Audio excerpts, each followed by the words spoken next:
Everyone, remain calm. Back for more, huh? Oh, yeah. That's how it always starts. But then later there's running and screaming. Somebody talk to me! What is happening? Welcome to Jurassic World. And now, ladies and gentlemen, you're listening to the Jurassic Park Podcast. How long is it going to take for that to spread around the globe? This was all John Hammond's dream. Hold on to your butts. Seriously? Well, we're back. Hello, everybody, and welcome to the 190th episode of the Jurassic Park Podcast. I'm your host, Brad Jost, and we're here to discuss all things Jurassic Park. I hope you all had a wonderful Memorial Day weekend out there in the lovely sun, celebrating with your family and your friends and getting together for cookouts and whatnot, but also remembering everybody who has died out in the armed services. It's a great time to remember those who are no longer with us. But again, I hope you all had a wonderful weekend. But of course, now it's time to get back to Jurassic Park, the one thing that you love that we can all connect over. In this episode, we're going to head to the tower, boost the signal, and relay all the latest news and community topics in the Jurassic Wire. Aaron, Beyer, and I will tackle some of the most recent news and rumors and spotlight a member or members of the community. So, of course, we hope you like everything that we feature in the 8th iteration of the Jurassic Wire. Of course, all debates and conversations in this segment are our own opinions and insights from the things that we've learned in the news and around the community. Stay tuned to the beginning of this segment to hear everything that we'll be discussing. So I do want to make this a short intro for you guys and get into that awesome discussion with Aaron, but of course we do have some business to take care of. So first off, I did want to highlight our website. We do have a great companion piece, I guess you could say, to the Jurassic Wire this week, where one of the things that we're going to be discussing, there's a lot of updates and things that you want to check out and see visually, so you can head to our website to find that article, and I think it's a great companion piece. You can actually see exactly what we're talking about to kind of get a good idea. I'll keep it vague, but go check it out. Also, over on YouTube, we took it a little easy, I think, over the holiday weekend there. But before that, earlier in the week, we did a toy hunt over at Kohl's. And it's been a while since I've been to Kohl's to check out what kind of merchandise that they have for Jurassic World. There's still a lot of kids' clothes and some toy leftovers and whatnot, but I was excited to see all the kids' clothes and a few adults' clothes as well, but mostly some like really, really cool kids' stuff. We also did another toy hunt video where we found the items from Battle at Big Rock. I was finally able to track down those 2 items in the Pseudoceratops and the Allosaurus. I was just like off the wall. I was so happy to finally track them down, even though it hasn't been that long. It just felt like it had because everybody's finding these really cool items, and it took me a little bit longer, I feel like, especially being on the East Coast where all the toys make their way out there very slowly. And then after that, we did a review of the Parasaurolophus, the Dino Rivals dual attack Parasaurolophus, which is an interesting one for me. I don't like it. I'll be straightforward. I just don't like it. And I feel like I made that pretty apparent, I guess you could say, in that review. So make sure to go check that one out. That one was filmed, I think, a little while back. It did take me a little bit longer to pick that one up because I was kind of just debating it for a very long time, but I did get around to getting it and reviewing it. I also did review the Pseudoceratops. I think that thing's really cool, so check out that review. And then Tom Fishenden actually uploaded a Jurassic World Evolution feature focus news break, so you can kind of find out what was going on as far as evolution is concerned. So yeah, another full week of stuff there. And this week we have some great stuff I think is on the way. There should be more merchandise hunts. We're going to be taking a look at the Allosaurus from the Battle at Big Rock toy grouping there, and also we just got the Indominus Rex. So I am very pumped about that from Mattel. This thing is cool. It's very cool. I got an early look at it back in April at New York Toy Fair, and it was awesome then, and it's awesome now, and I can't wait to dive into a review and show you guys. It's so awesome, and I think you guys will love it if you haven't picked it up already. But yeah, it's a great item. But I don't know what else we have planned. That's about it so far. I'm sure there will be a lot more, but just keep your eyes peeled. So this next thing is something that I always mention at the end of the episode. I don't know how many actually stick around that far, but we do have a Facebook group. So if you've not joined in, you can actually just click a nice easy link on our website. On the side of the page there's actually like a little form for it. So just click on that. You can join in on the fun. People are posting pictures of like behind the scenes stuff, of their recent toy collecting trips, and there's always tons of like community discussion, talking points, all kinds of great stuff going on in there. Stuff specifically relating to the Wire. It's great. I think everybody's having a great time in there. So if you want to join in on the fun, make sure to find that link on the side of our website, or just search for Jurassic Park Podcast group on Facebook. I don't know. I'm not much of a Facebook user myself, but I do use it for groups and for checking the Jurassic Park pages and stuff like that. So I think it's a great resource and a good time for the community. So make sure to go check that out. But enough of all that. Why don't we get this episode kicked off with the 8th iteration of the Jurassic Wire.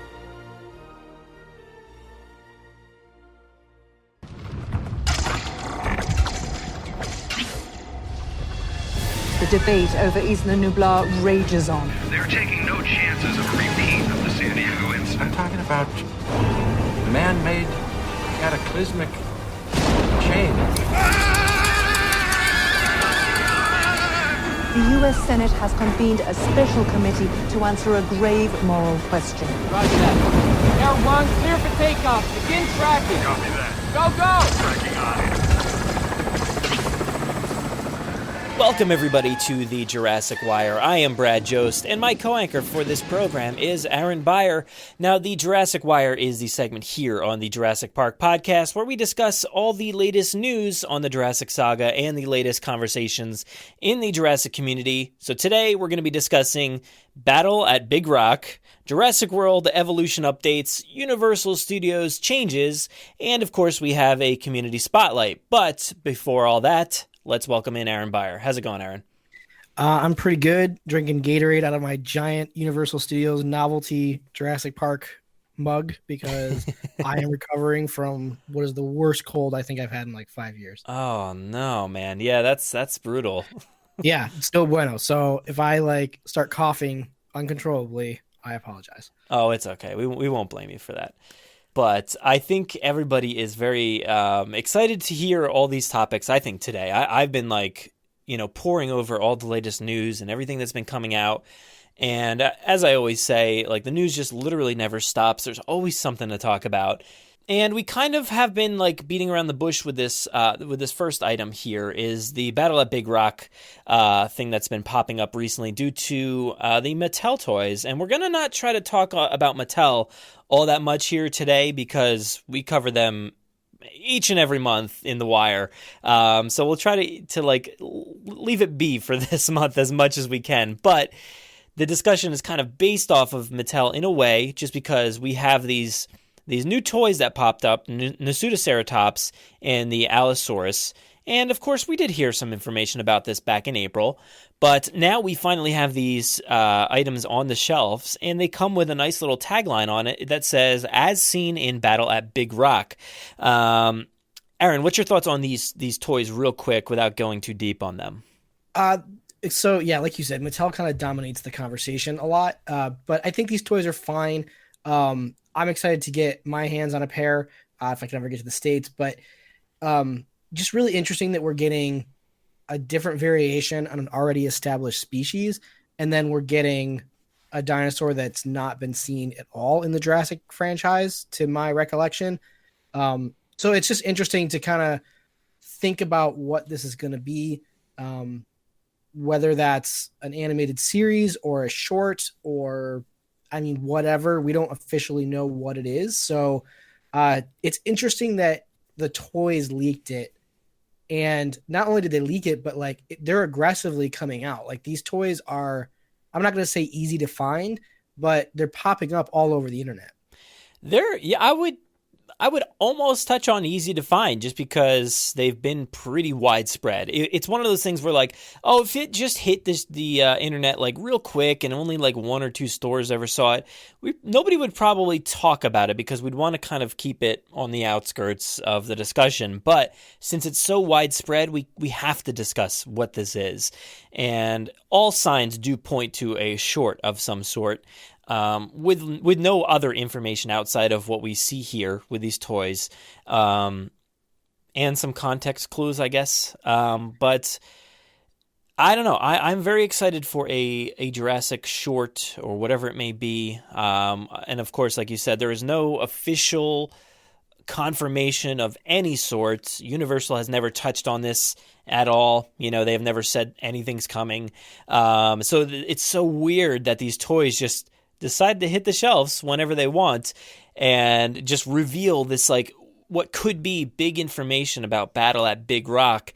And it's all out of order and weird. I don't know what's going on with Mattel and their releases, but I feel like somebody maybe messed up along the line somewhere.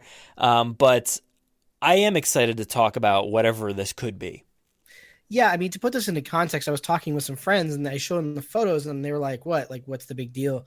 And I said, you have to understand, this would be the equivalent of like a random Jar Jar Binks action figure dressed in like a Sith robe with the logo that says "as seen in Rise of the Binks," and like just having to accept it. This is something totally weird. It's a leak, obviously. It's something that Universal has not announced, and Mattel has kind of accidentally, put this out there. Maybe Mattel hit their deadline and maybe this is when they were supposed to be an announcement, but Universal has delayed. We don't know. Well. Could be. There was the Netflix rumor at one point. There was a rumor of it being a live action short. The Outpost was reporting on possible shooting locations, I think in Ireland, in a forest area. Now, whether that was for Jurassic World 3 or Battle at Big Rock, they don't know either. Just based on general filming timelines, I highly doubt it was for Jurassic World 3. We seem to be really far out from that. Like when that should be shooting. So it's just really interesting as far as what this is and what it means.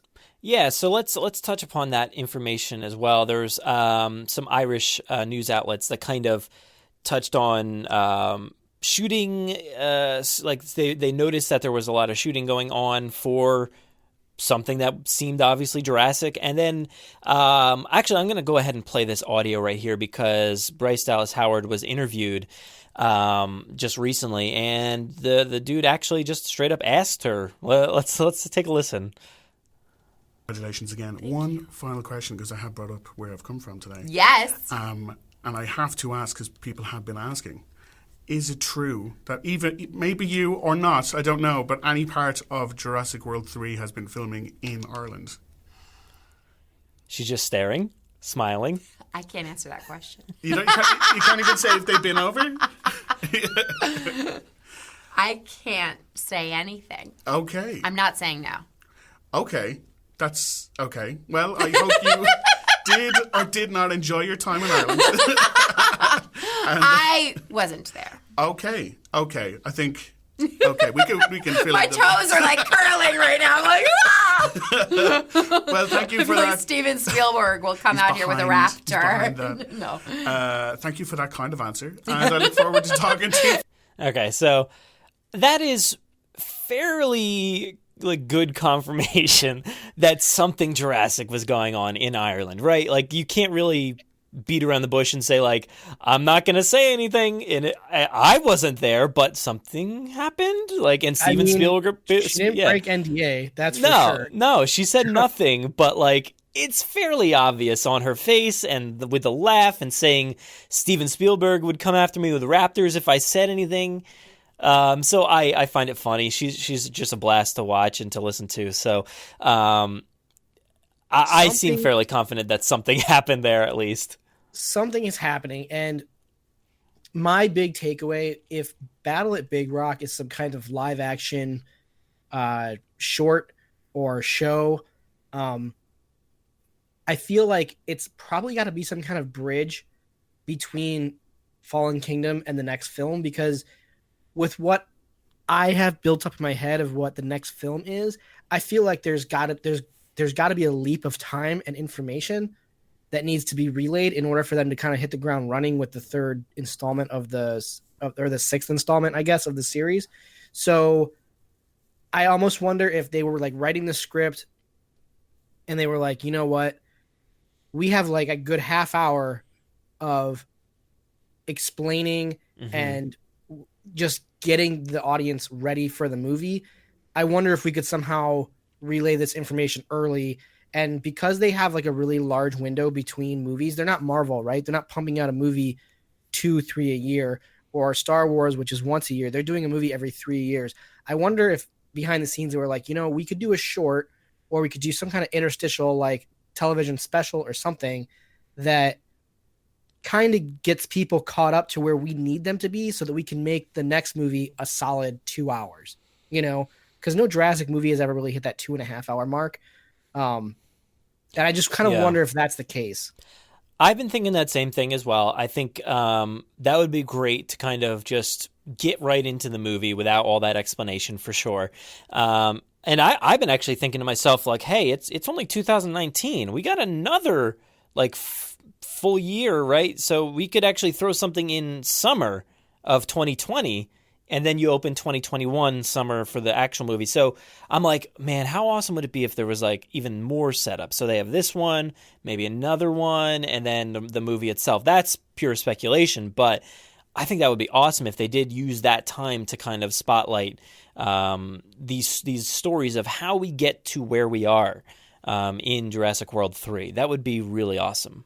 Especially if in Jurassic World 3 there's going to be some kind of time jump, you know, to kind of get to that quote unquote Jurassic World. Like I've been saying, after the events of Fallen Kingdom, there was not enough dinosaurs out of containment that this was not an issue, that this was an issue. Like animal control or the army or whatever could deal with what got out from the mansion and what got out to the other parts of the world.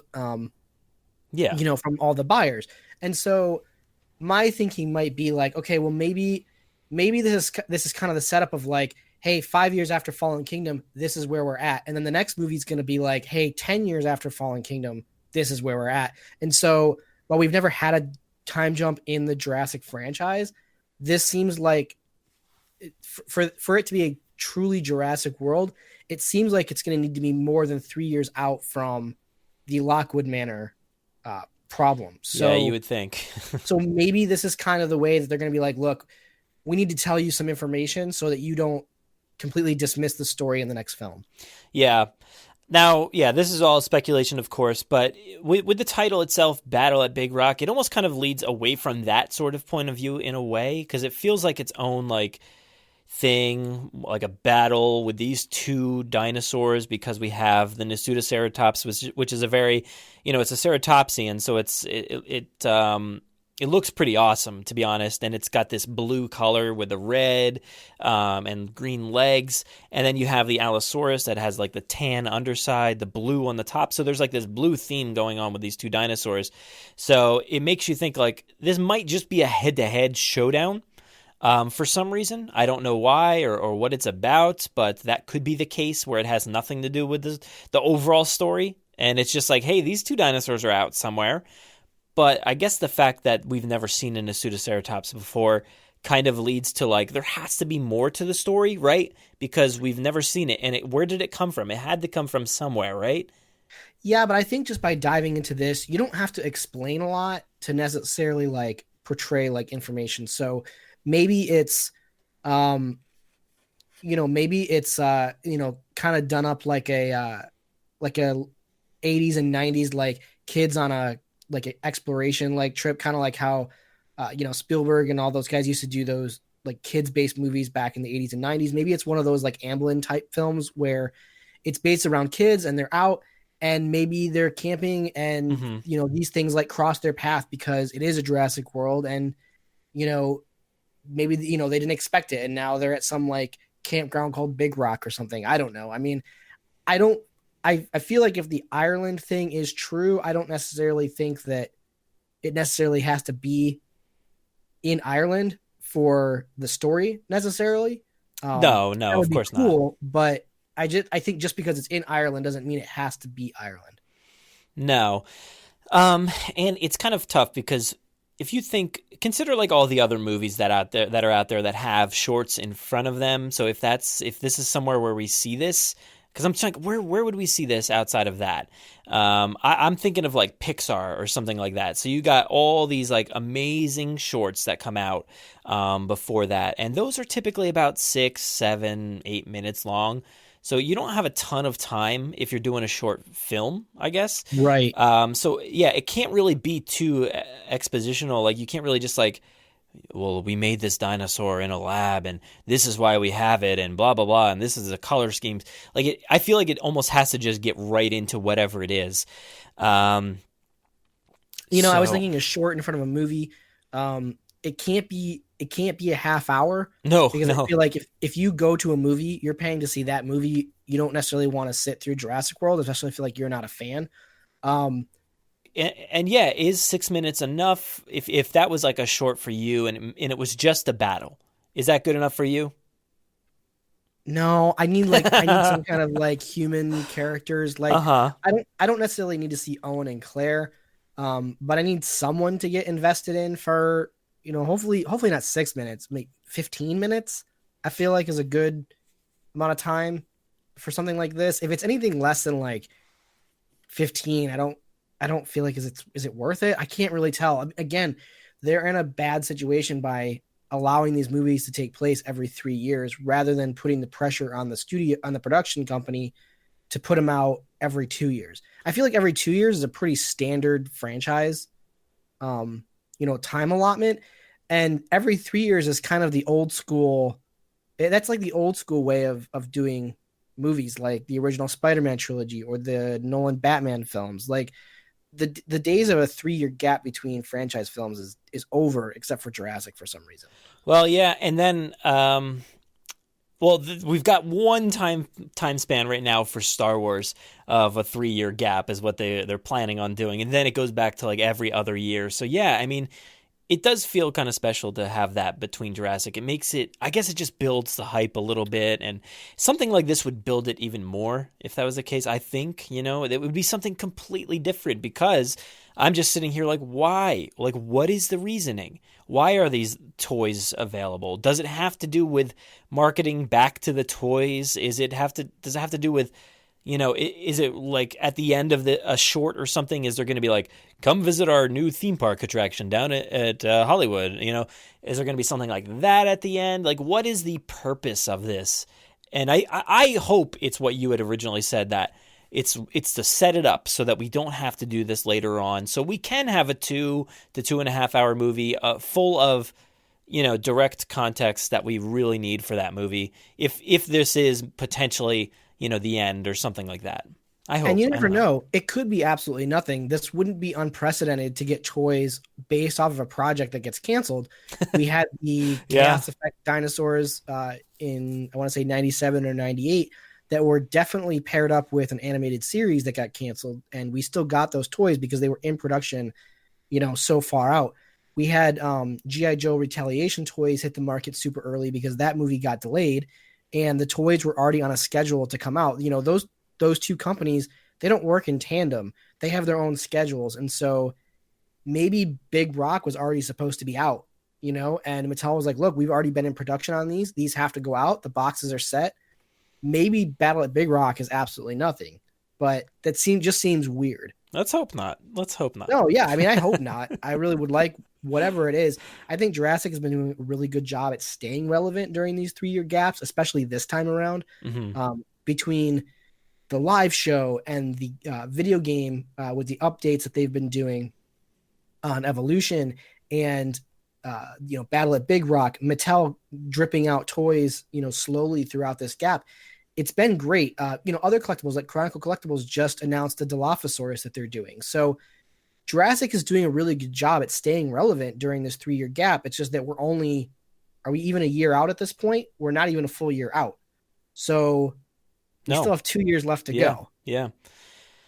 You know, it does make me think of the Dark Knight series. You had brought that up before, and it kind of sparked my memory that when those were coming to theaters, they played like those extended looks, you know, like the beginning sequence of the Dark Knight with the bank heist, or the plane sequence from The Dark Knight Rises with Bane. Like, so there were, I don't remember how long those were specifically, but you actually had to go to IMAX and like see those, because I don't think you could see them in a standard theater, if I remember correctly. So who knows, maybe that could be a thing too, like where you can only go to see this in a IMAX theater. And that was back in the days when like IMAX wasn't just like every AMC theater has their own IMAX. It was like you actually had to go to a real IMAX, because there's a big difference between a real IMAX and, hey, your AMC IMAX. The screens are wildly different. Yeah, they're crazy different. I recently just saw Endgame on a true IMAX screen, and it blew my mind compared to like what an AMC has to offer as far as that screen size equivalent. But you know, you never know. Again, I'm hoping that they continue to stay relevant over the next 2 years. I'm hoping that we continue to get drips of information, you know, as time goes on, and new things to be excited about. Yeah, well, let me actually continue, because there is some more information about this Ireland report here. So this is all, you know, you can find this all like secondhand reporting from the Outpost. So they're talking about this Geek Island Reports here.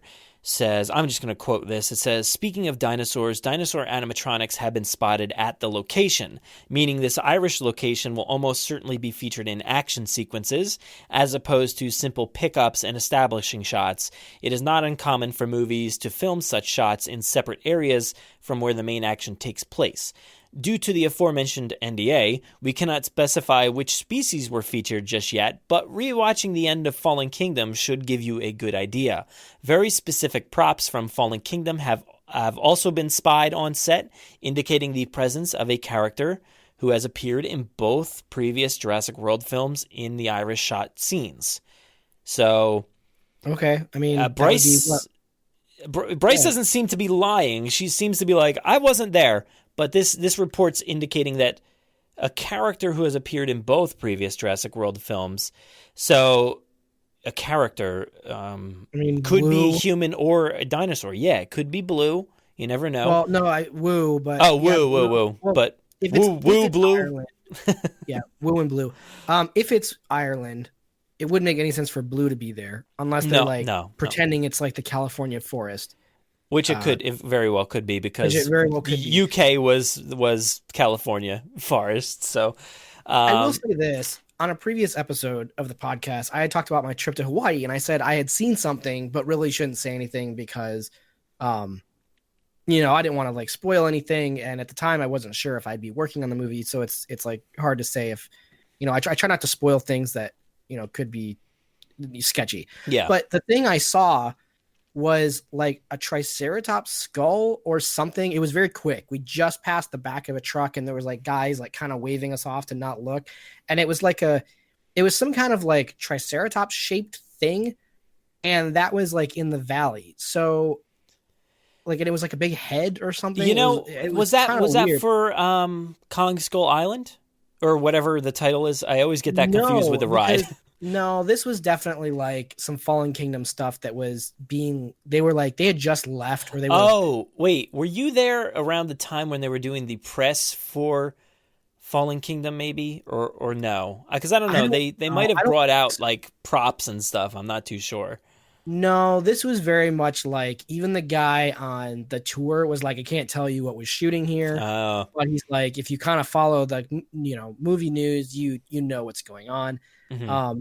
I feel like it was definitely some Fallen Kingdom prop that they didn't want anyone to necessarily like stare at or take photos of, because all the Skull Island stuff is out.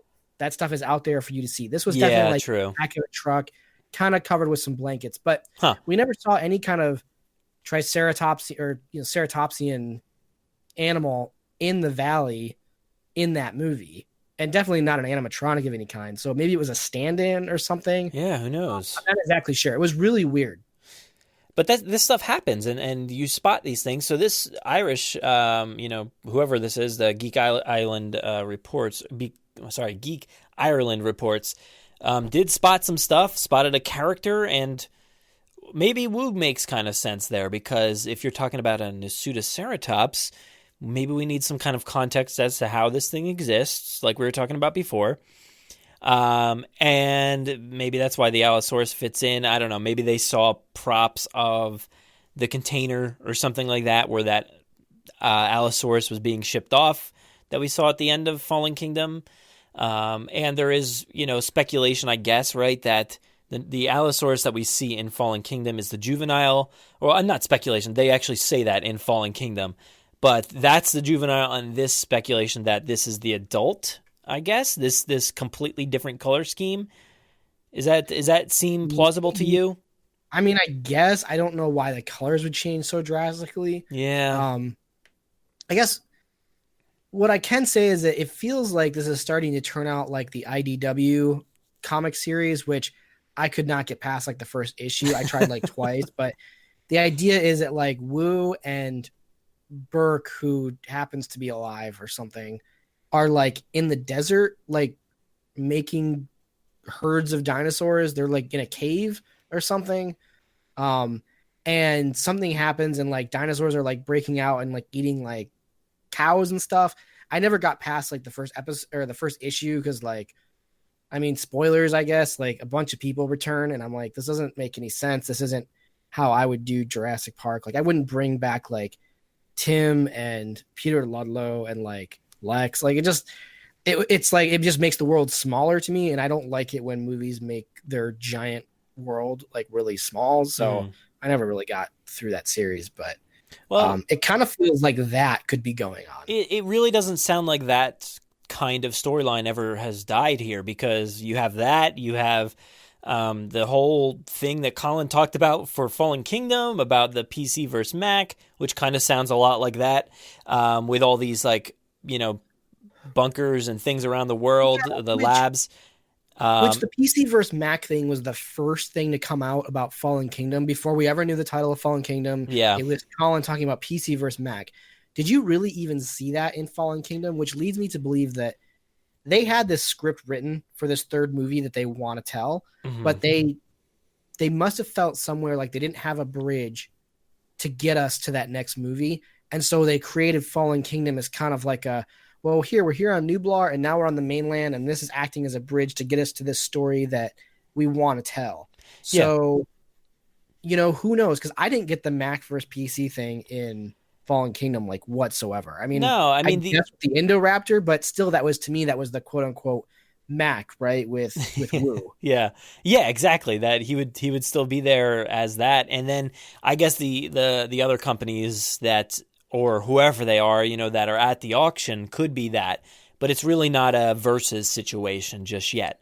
It's like, hey, PC showed up to buy a bunch of parts of these awesome Macs that we have here on display, and then PC will go and take them to try to make their computers better, right? Like, that's what would happen, and that's why maybe Jurassic World 3 would be PC versus Mac. And I also like the involvement of Jurassic World Live Tour with their outside facilities that are, it's down in, oh man, I don't even remember at this point, but some other country has a facility where they're training and doing all this other stuff. And then they talked about, hey, maybe we almost did a Siberian facility. So like the idea still lives. So maybe this is that. Yeah, maybe this is that again. I'm a little worried about retroactively adjusting more continuity. That's a whole nother discussion for another time, but unfortunately Jurassic is in a situation where continuity has to keep retroactively changing to implement all the new ideas that keep coming out. And to kind of, we've discussed this where like there's a set continuity that makes sense, but might actually be cleaner if like it just was rearranged a different way. That's a whole nother conversation, but another episode for sure. Yeah, I'm just really worried that the more things we keep adding, the more the continuity that is there and does make sense is just going to start making less sense. And then, it has to retroactively change, which confuses people or makes people mad. So I don't know, because you're right. Jurassic World Live is continuity. So we'll see what happens there. Yeah. So I'm excited. To see what this is. Like we said, we have no information really aside from these toys. Everything is speculation based off of this one image on the box and these 2 dinosaurs, really. That's all we have. Yeah, I mean, now I don't have any in hand. Do you have any in hand? Like, is there any more figures on the back of the box that they're advertising? No, it's just the Concavenator, the blue and red. I pressed play on that audio clip again. Just that Concavenator, and that's it. There's also the Allosaurus is just biting the Colores, however you say that one. Okay. But that's it. So I don't know what the Nasutoceratops has. I don't have that box in front of me. Okay. But yeah, okay. This is what the podcast is. I just so happen to have a box in front of me. So it seems like that these 2 are the big ones that they're going to be pushing for whatever this project is. Yeah, I mean, head to head, Dino Rivals is their ongoing brand here. As far as like this second big wave of toys. So is it a coincidence, or was this all planned out? Like Dino Rivals, battle your favorite dinosaurs head to head. Check out the statistics card on the back that has all the features, the speed, the aggression, the strength, and the intelligence. So who knows? Maybe this is all planned out way ahead of time. Like this is all part of the plan, I guess. And pure speculation, maybe this is like, we're going to get to see what other people are making dinosaurs for. And maybe it's like a dinosaur fight club. And very well could be. Maybe this battle at Big Rock, maybe Big Rock is some kind of like, no, I'm not going to say underground, but maybe it's some kind of like entertainment venue. It's a big coliseum. Yeah, some coliseum where they have made dinosaurs to fight. And maybe this particular fight gets out of hand. Oh, that would be wonderful. Like, that'd be cool. Honestly, it's probably like I could see it like a very Thor Ragnarok situation where like I know that guy, like I see it like that, or I see it like in spoilers for The Walking Dead, but where like there's the community that like gets the walkers and they do like walker fights, and it's kind of like I don't know, it kind of like upsets like some of the humans. Yeah. Why are you doing this to them? It's like, well, I mean, they're dead, but but they were using the walkers for like their entertainment, because at the end of the world, you have nothing to do but watch a bunch of dead people fight. Maybe this is something similar. Yeah, I'm all for like any kind of battle. I like that idea. I do, because any of the big battles, aside from like the the Indominus, I hate that these names are so similar. The Indominus versus the T-Rex and Blue, that was a very extended battle, but we don't really get a ton of that per se. We get little spats, That battle was massive, and it was almost like the first time I saw it, it was such an overload of like, wait, this is not what Jurassic has ever been. And I think that's kind of what turned me off to Jurassic World at first, until I kind of came around and was like, you know what? This is like the comic book Saturday morning cartoon adaptation of what Jurassic would eventually end up being. It's never going to be as pure as those original 2 movies. So I think for where they've come, I think Trevorrow and company has done a good job of kind of taming it a little bit, because I think it could have been far more egregious than what it's been. But yes, something like that final battle in Jurassic World I'd be game for it again for sure. Oh man, you know what? I was just about to play Jurassic World just to kind of see like how long was that battle, just to get a good idea, because that was a good length. I feel like there was a lot of action, there was a lot of stuff, and then I went to play it on the Movies Anywhere app, and it says the license has expired, so I can't watch it in that app. I don't know why. What? Yeah, I don't understand. It says licensing error. The license for this video has expired. So that's strange. That is very strange, because I just had on The Lost World the other day. So now, let me double check. Yep, I'm able to play The Lost World. So this is live reporting here. I can't do that, but I think I can just play it standard like on my phone, because I feel like I probably downloaded it there. I don't know. I never seen that before. Well, now here's the thing. I'm like out there telling my friends, yeah, man, movies anywhere. It is. It's a great app. But if you're going to take away the licensing so you can't watch your own content, that's a little messed up, to be honest. Here I go. Where's my movies here? Yeah, exactly. Live reporting. Yeah, we're figuring this out on the spot. Yeah, right on the spot. So let's see. I'm in the Apple app now, seeing if I can play Jurassic World. And yes, I am able to play it there. But so yeah, what's up with the licensing? That's strange.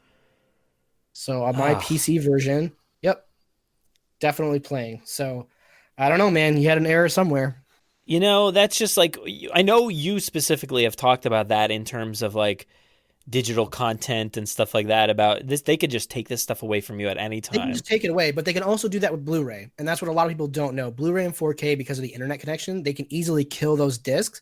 Mm-hmm. But that's why, yeah, because I couldn't get my disc to work. That was the issue. Yeah, and so what kills me is like I'm kind of moving into a digital future with my movies, but man, I would be so PO'd if they killed my license and I wasn't able to watch it anymore. Yeah. So let's see. So the battle, I'm gonna start. I don't know. Do you think this is a good spot? The battle seems to start for me. Like, let's talk about the T-Rex coming out. Like, that's maybe a good starting point. That's at 1 hour and 48 minutes. And then we have, all right, so here is, what's his name? Lowry, looking at the monitor, like pressing the button, 152. So, well, that's very short, huh? I mean, 48 to 52. Yeah. That's 4 minutes. 5 minutes. Yeah, 4 to 5 minutes there, depending on the seconds. Like, that's a lot shorter than I kind of expected, I guess. So that there's a lot of content in that 4 to 5 minutes. Yeah, and that kind of works with what we said. If they make this a 8-minute thing or something like that, you could fit a good amount of information, just an info dump in 2 of those minutes or something, and then have the battle for 6 minutes. Could work. I'm down. Let's do it. So that's it. We're done with that topic. So why don't we move on to our next topic, which is Jurassic World Evolution. And there's a lot of updates coming this summer. They've been talking about them and teasing them. And what do you got for us? Because I think you're going to read the information here. Yeah, so I'm just going to gloss over some of the features just based on the headlines. But we've got 3. There were 3 feature focus articles on the Frontier Developments forums, and there's feature focus 1 is terrain painting and secondary improvements, and scenery improvements. Feature 2 is gyrosphere challenge mode additions, gyrosphere and challenge mode additions. Wow, I'm butchering this. And number 3 was new wetland requirements. The terrain painting doesn't really get me all too excited, because I feel like I already have enough issues with space in the park. Like, I don't necessarily need to have sand and rock and all that. I mean, I guess it would be cool, but what I'm really excited about is the gyrosphere additions, where you are able to take the gyrosphere through multiple paddocks based on like a gyrosphere like portal. Mm-hmm. I think that's really cool. I'm excited for that. It's going to be really neat to have a gyrosphere that can actually go probably around my whole park, kind of like how I use the monorail now, because the monorail is also considered like a viewing platform to keep people happy. That's really neat. And then the new wetland requirements is like, it's specifically designed for Spinosaurid animals. So it offers like, it's going to give, for the Baryonyx, the Suchomimus, and the Spinosaurus, there's going to now be wetland requirements in those dinosaurs, like lists of things that make them happy. And so you're going to have specific water requirements, and probably what they showed was a fish feeder. Now, what's interesting about the fish feeder is that it's a square like net that sits in the water, and you can see the fish under the water. And so this kind of teases to me a little bit like an aquatic dinosaur type thing. Like, hey, let's test it out with this feeder. Yeah. And then maybe move on to the future with some kind of underwater dinosaur. I still think that the underwater dinosaur, like the Mosasaurus, is a long shot, but this at least gets us closer to the technology. Yeah, that has been certainly a standout missing item, I think, for a lot of people, that Mosasaurus. So that would be fantastic to ever, proceed to that direction.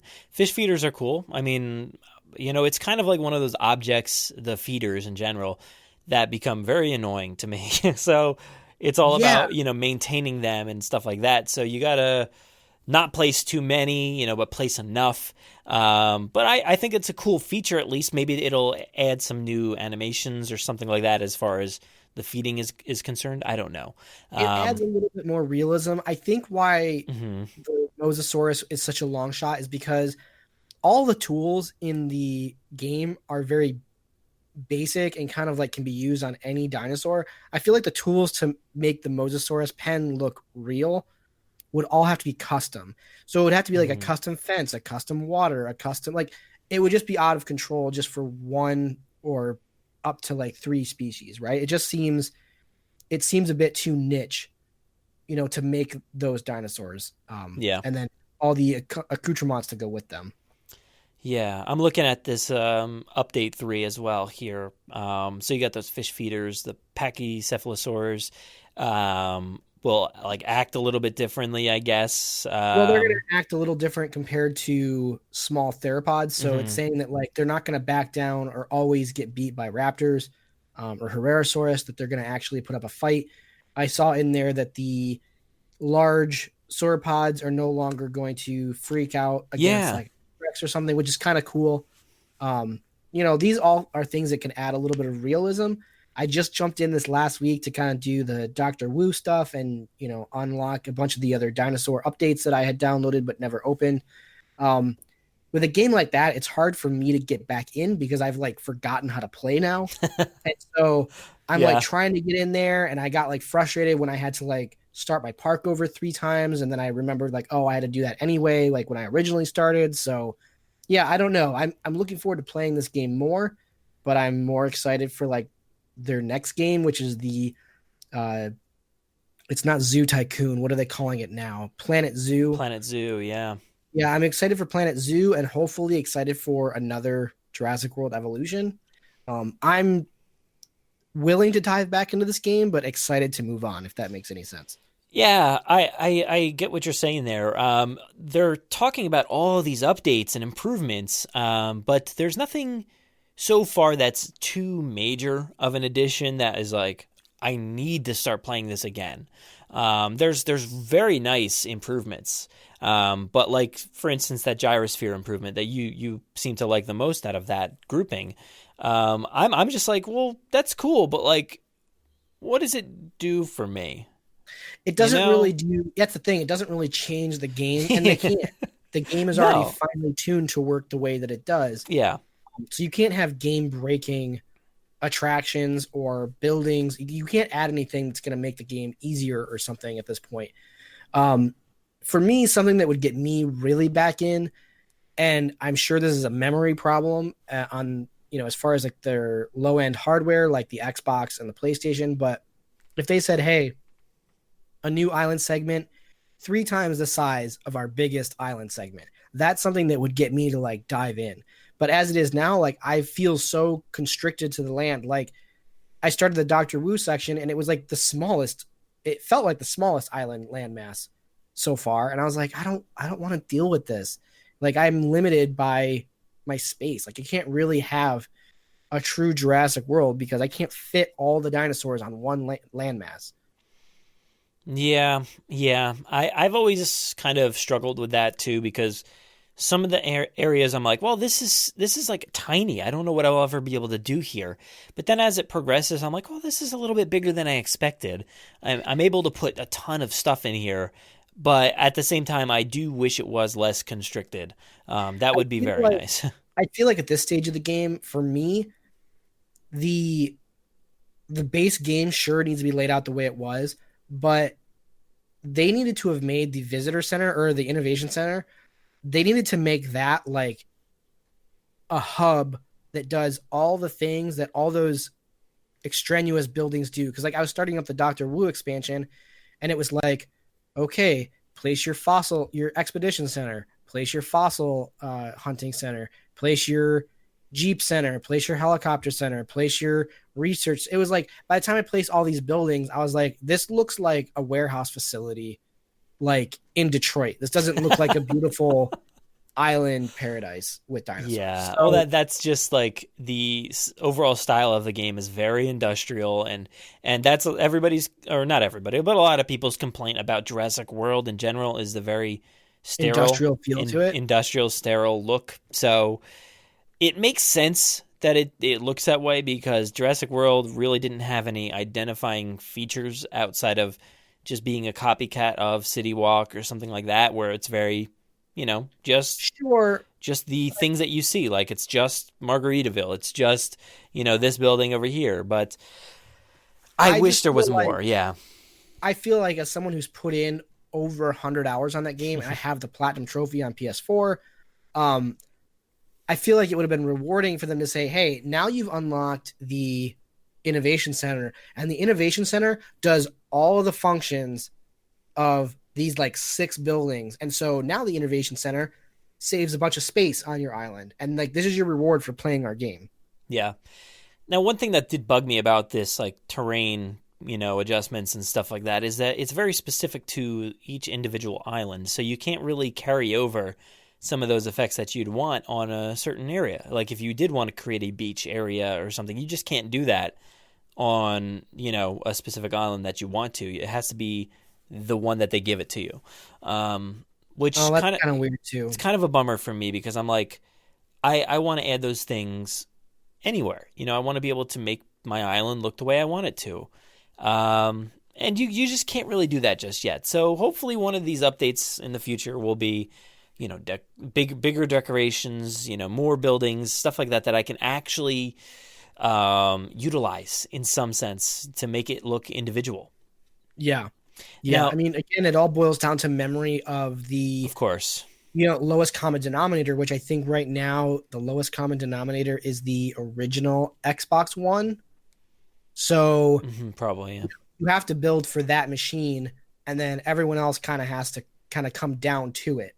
Yeah, it's funny because I really hate to compare it to Roller Coaster Tycoon, but it's such an old game, and it's a different game, and I constantly bring it up, but it really is a good comparison, I think. Of course, like I said, I don't have that knowledge of I can't even think of the name, Jurassic Park Operation Genesis. I never played that, so I don't really have that point of view. But Roller Coaster Tycoon had way beyond the amount of features that this has, and you could add all these features, the sand, or the different types of grass, or the different types of paths, and all these things. Like, you could really, really customize your parks however you wanted. So that was definitely a disappointment to me, but maybe time will come, and maybe it needs a new structure, maybe it needs a new system, who knows. But I assume all this will come in time, whether it's here or in a new system or a new game. But I'm okay with Jurassic World Evolution. I think it's been a very fun game for me. Yeah, it's a lot of fun. It's a lot of fun to just sit and chill out. It's kind of a non-stress game for me. Yeah, now I do want to touch back on a few items here, because we did talk about Evolution, I don't know, was it last month maybe? About these leaks that were, supposedly mentioned. And so far, I'm not really seeing much in the way of these, discussion points that we've just discussed being brought up in these leaks. So no, it doesn't seem like there's much alignment there, which is fine. I think those leaks were more for like a 2.0 kind of situation. Mm-hmm. Time will tell if we ever see that. But yeah, no, nothing here really solidifies those leaks whatsoever. Yeah, we were really trying to get to the bottom of like, how does this match up with what we know and what could come? A lot of it seemed like it was very obvious, like, this is going to come in 2021, a new game. Hey, sure, obviously, that could very well come. So I don't know. Yeah, like we said, not much is lining up here as far as that's concerned. But yeah, do you have anything else to add to Jurassic World Evolution so far? No, I don't think so. I'm just excited for the future, whatever that is. Yeah, man. Let's move over here to our spotlight. So we have collect Jurassic World. We've been focusing on podcasts, I feel like, recently. So I think it's amazing that the Jurassic podcasting community is really expanding, I think, over the past few years and even the past few months. Like, it's really awesome to finally have a pretty great community.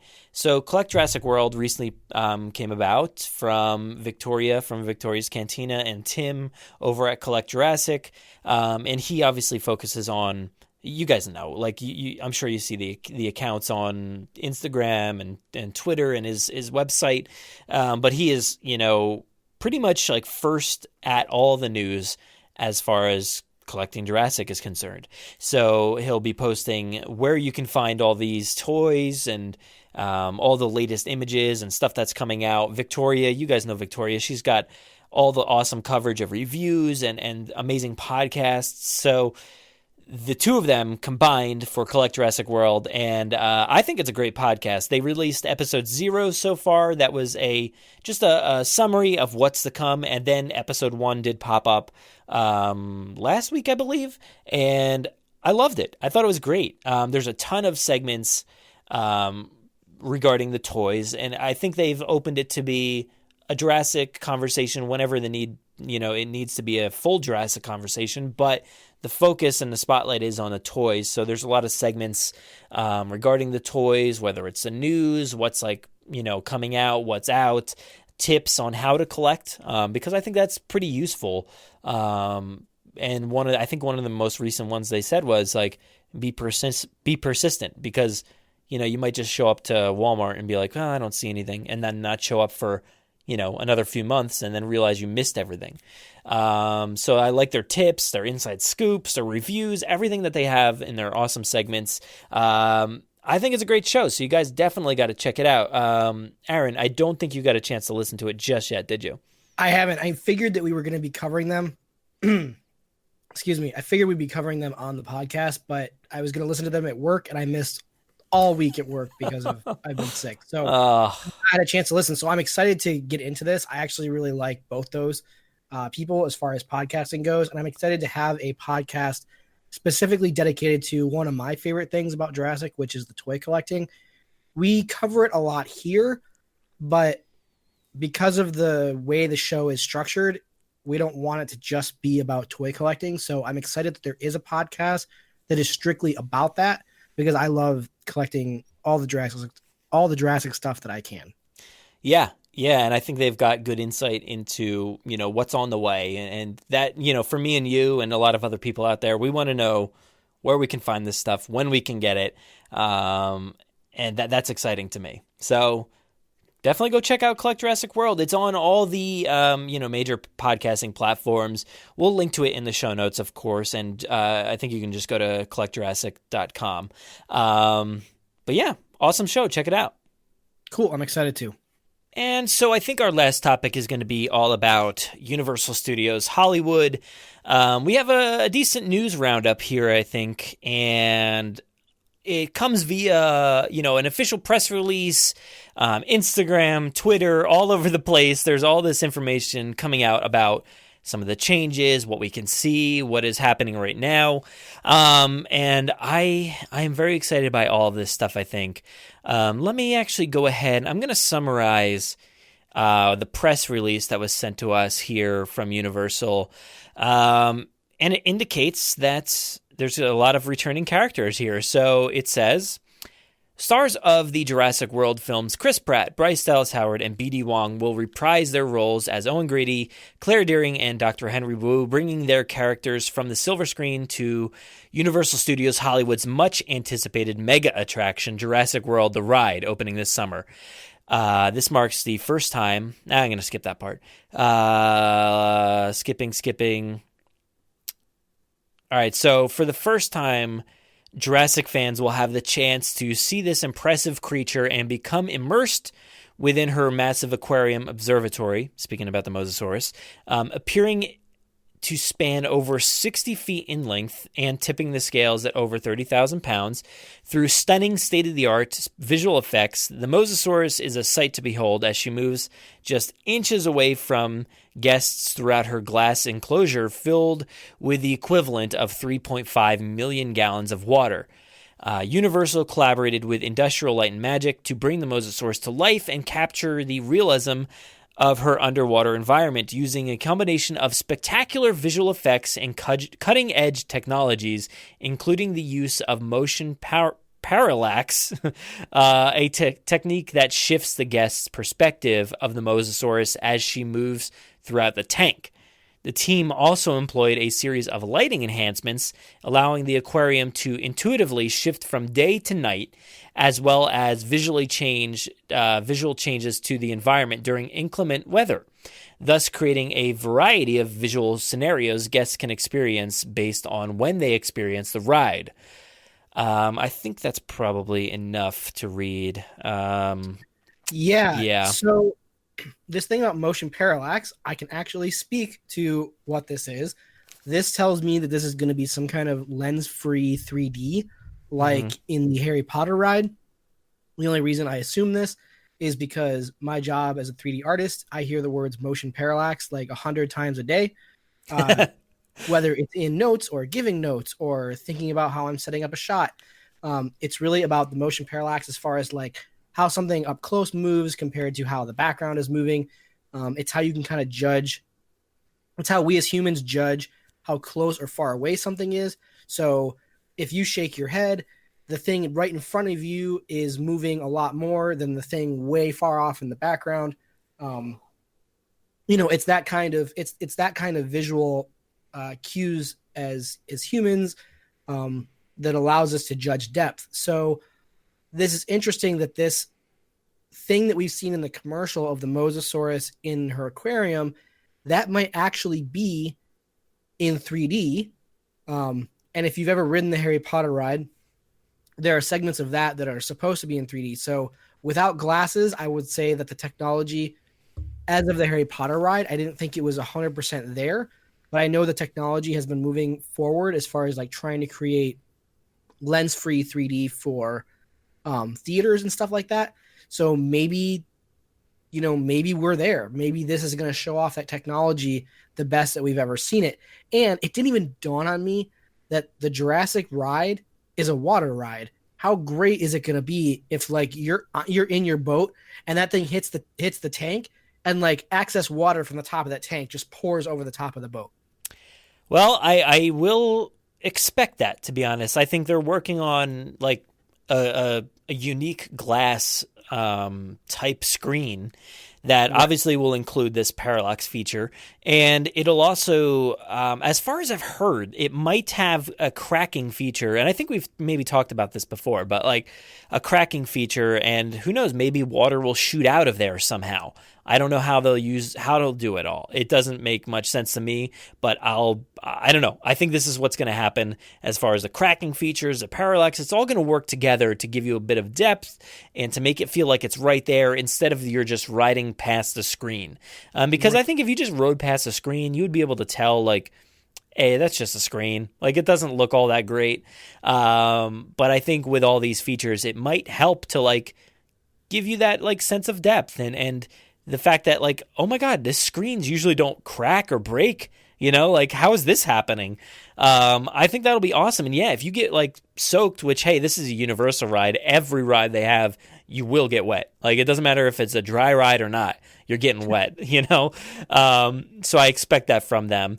That's really cool. I'm excited by that. I'm excited by the atmospheric conditions element. So, if you go on the ride, if you get into the boat and it's cloudy and rainy or something like that, you'll see that reflected in the ride somehow.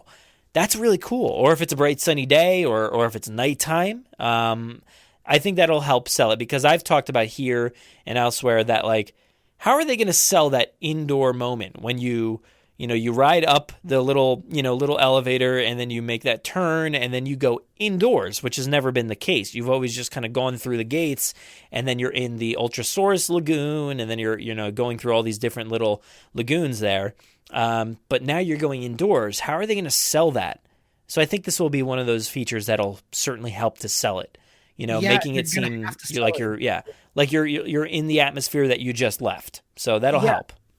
They're going to have to, because Jurassic World or Jurassic Park, the real world experience would be an outdoor amusement park. So to have the whole thing indoors, to me, is antithetical to what Jurassic is. So they really need to sell that effect to make it feel like you're not inside of a building. Yeah. As far as I can tell, I don't think there's anything that utilizes this. I reached out about Hogwarts Express down in Orlando. I don't even think they have that, and that would be the most perfect place to utilize that feature, right? When you're getting in the train and they could reflect what you just experienced, but that's a visual presentation that's like, hey, you're going to go through all these different places and go to this different, completely different area that's hidden and all this stuff. So I guess it doesn't make too much sense to use it there, but here it's a great use of it for sure.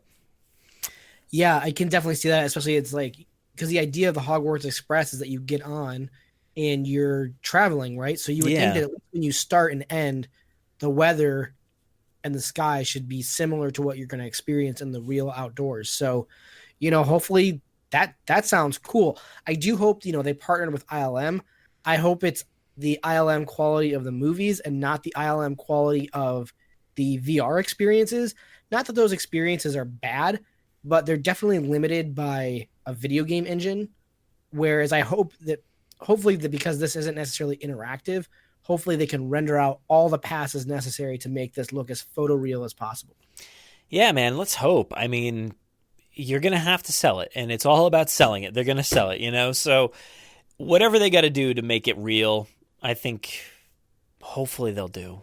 They seem to be trying to create a new world here with unique experiences like this attraction, like whatever Battle at Big Rock is, to make it all feel real.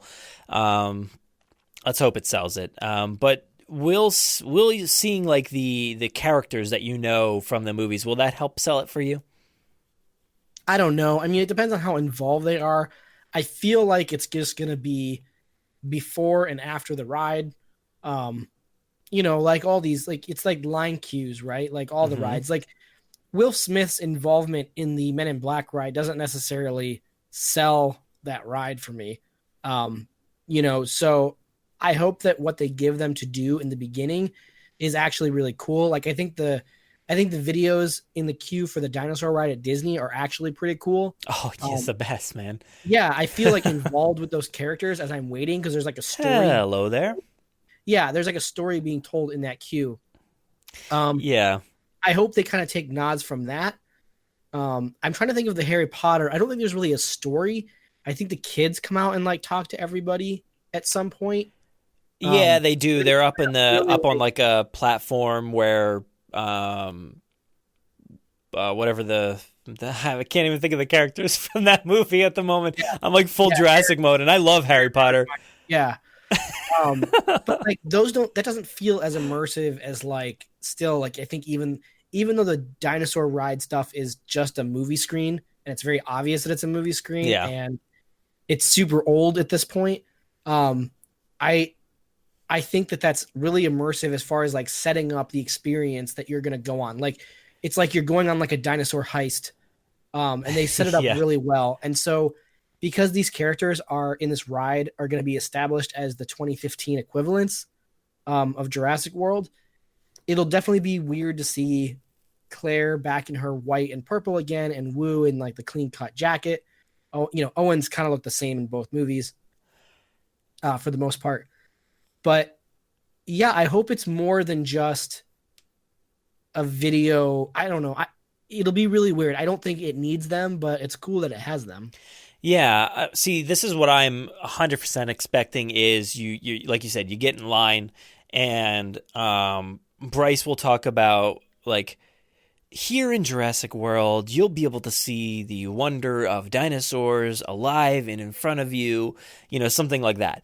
Dr. Wu will come in and be like, you're going to come face to face with the Indominus Rex, a new hybrid that I'm working on, like, or something like that. And then maybe Owen will be like, all right, now make sure you're holding on to your camera equipment. Don't drop it in the ride. You'll get bit by a dinosaur if you try to get out of the ride. Stuff like that. It's so weird because Owen is like, his job at Jurassic World in the movies is like the most like third-rate thing like that could ever be done at a park. Like he's a backgrounds guy. He's really not ever.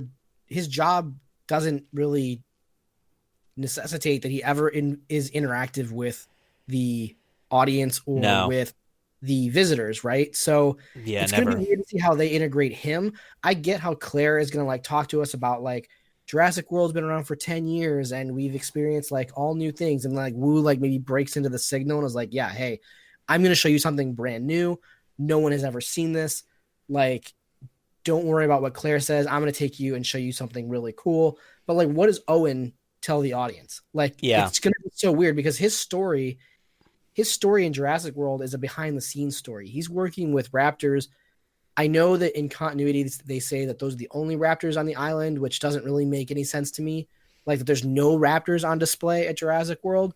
But his story has nothing to do with the guests. So I don't know how they're going to implement him. Yeah, that's why I'm maybe projecting like a safety spiel, like he just tells you those things because they're like, we have our trainer or whatever, like we'll have him tell you about it. He's like, why would I do this? I don't ever do this. I guess the most like eloquent way of bringing him in would be like if she was like, yeah, and we're going to show you like our state-of-the-art like raptor training facility, and he was like, this really isn't a place for visitors, we don't want them back here.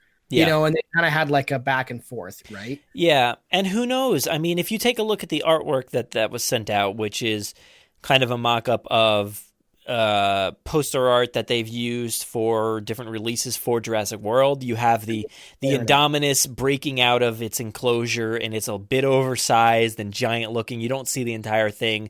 Owen is running out of the enclosure.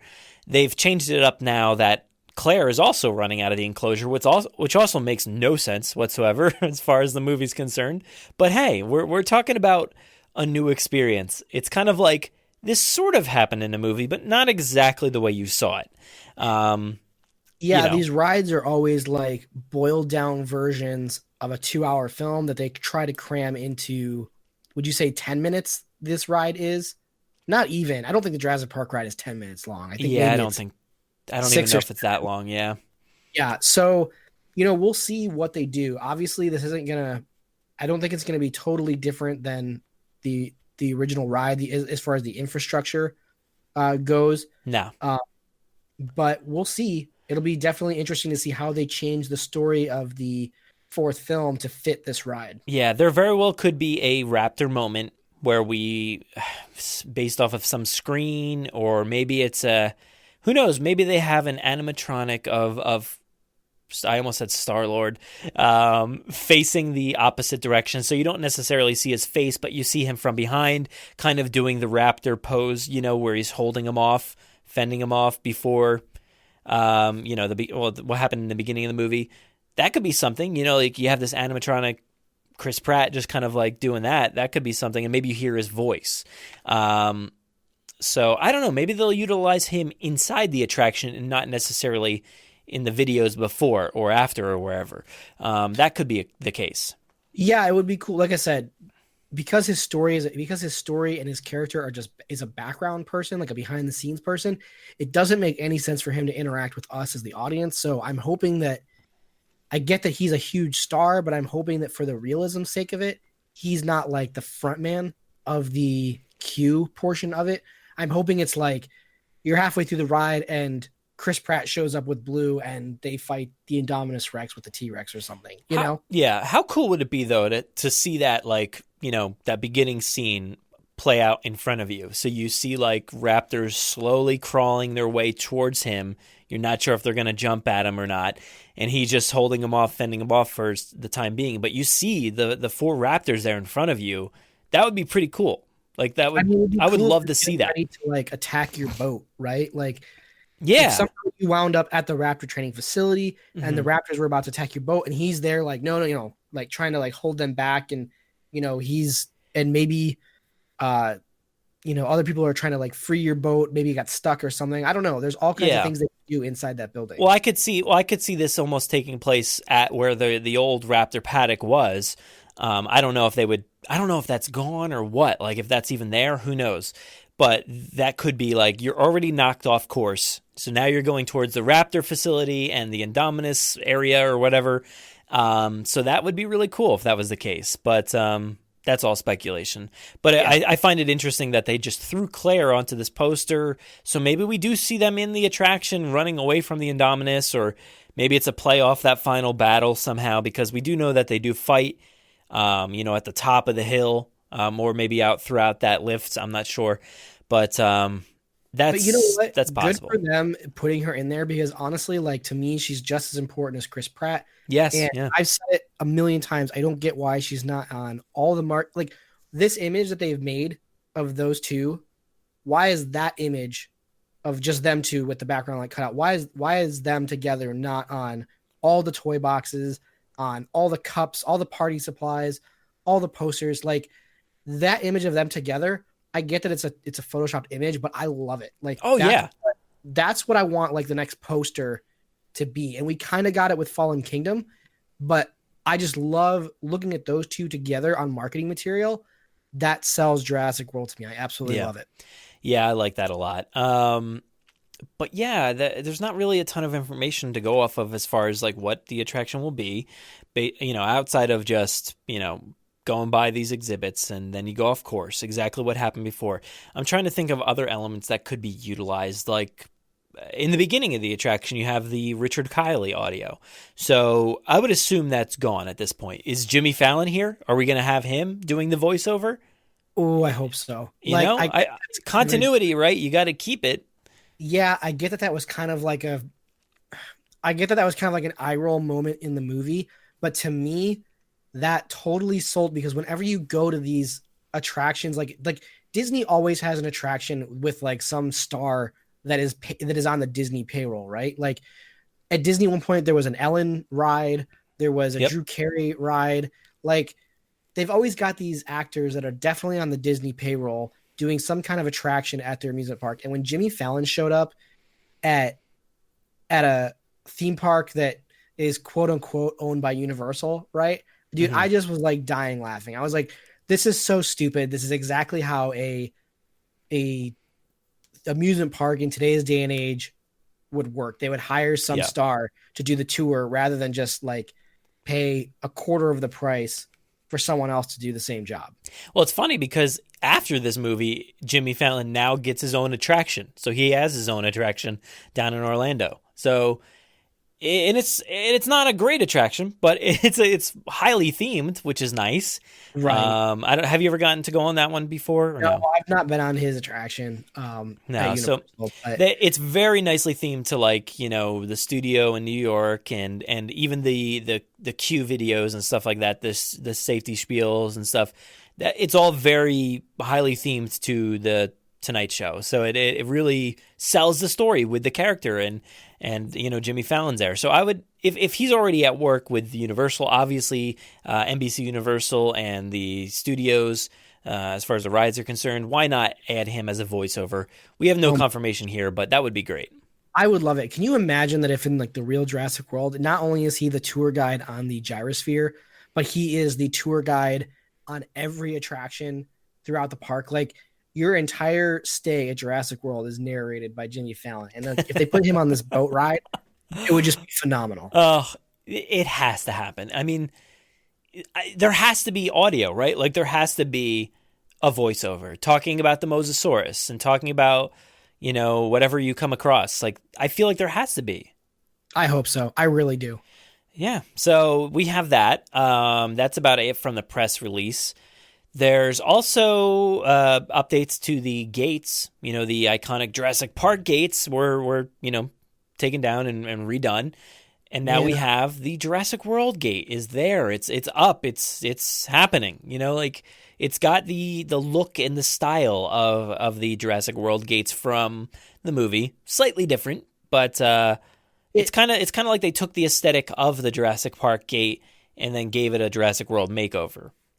Yeah, it really just feels like they painted the Jurassic Park gate and put Jurassic World letters on it, which I don't know if they did that or not, but I would have liked to have seen them put a little more effort to make it look like the Jurassic World gate with like that wireframe pattern. Yeah.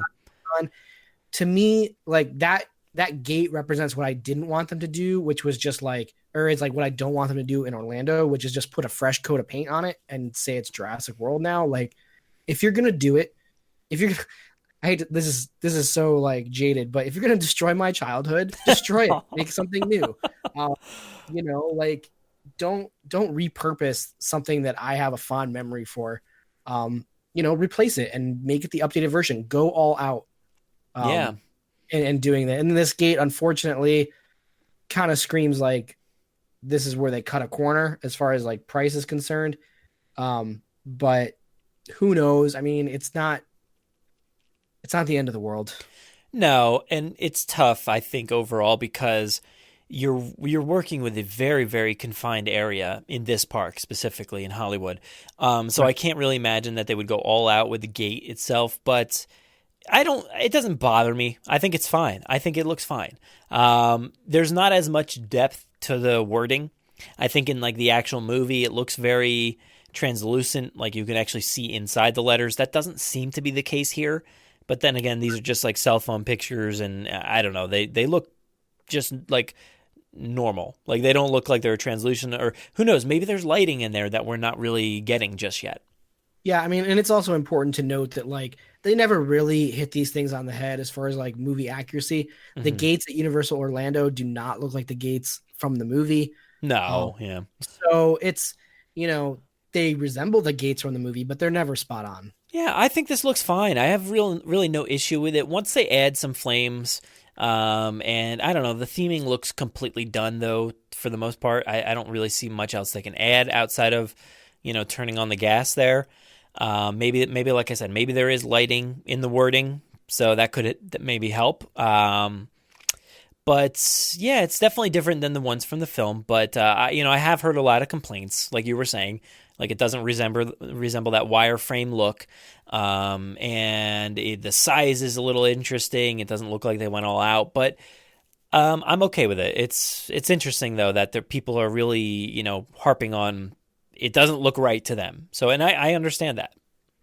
Yeah, I get it. But again, like they have never done 100% accurate anything in these amusement parks. They're always putting their own spin or not meeting reference 100%. So I want to say I didn't expect more. Does that make any sense? Is that like... that works. Yeah. Like I didn't really expect them to hit that because there's never been anything in the history of Universal that has told me that they were going to hit the nail on the head perfectly. Harry Potter's amazing. Next up, we have a good look at the opening scene. So we've kind of got glimpses of it before. So you go up that hill, right out the gate, and then you go. It looks partially indoors, but not fully. And you go around a turn, right, and you see when dinosaurs ruled the earth. You see this nice banner, like not a banner, but actually big block letters as you're going around that turn. But above it, you get a really good look at the Mosasaurus fossil. And we did talk about this, I think, previously. But now we get a really, really good look at it. It looks fantastic, like the fossil replica of it. Really resembles a Mosasaurus. It's kind of interesting though, because I need to see it with the full effects, because right now it just looks like a really crummy wall, like a dark brown rusty colored wall with like a Mosasaurus kind of embedded into it, just the fossil. But it looks cool. Yeah. It looks cool. Super weird to have the Mosasaur be like the introduction of when dinosaurs ruled the earth. Like, yeah, for sure. When this not dinosaur swam in the ocean, like it just seems weird. Obviously there's going to be some kind of story element involved with it, so hopefully it makes sense when it all comes together.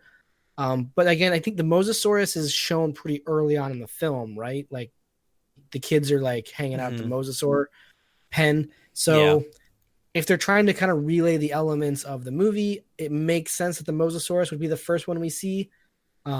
but I kind of hope that the Mosasaurus doesn't like suck too much air, too much oxygen from the ride. Like, I'm actually fine with the Mosasaurus like just being a one-off like gimmick, and I want to see like other dinosaurs as well. Like, I hope that it's not just the Raptors, Indominus, the T-Rex, and the Mosasaurus. I want to see like herbivores too. Yeah, I forget. Let me go back to that press release because it did say once guests pass through the queue, they will board specially designed rafts that will navigate lush environs of dense vegetation and traverse new areas besieged with towering dinosaurs, meandering at just an arm's length away. Encounters with such docile creatures, such as the Stegosaurus and the Parasaurolophus, and it will quickly go awry as predatory velociraptors and Dilophosaurus begin to wreak havoc, turning guests from spectators to prey when the Tyrannosaurus Rex begins to battle one of the attraction's new ferocious dinosaurs.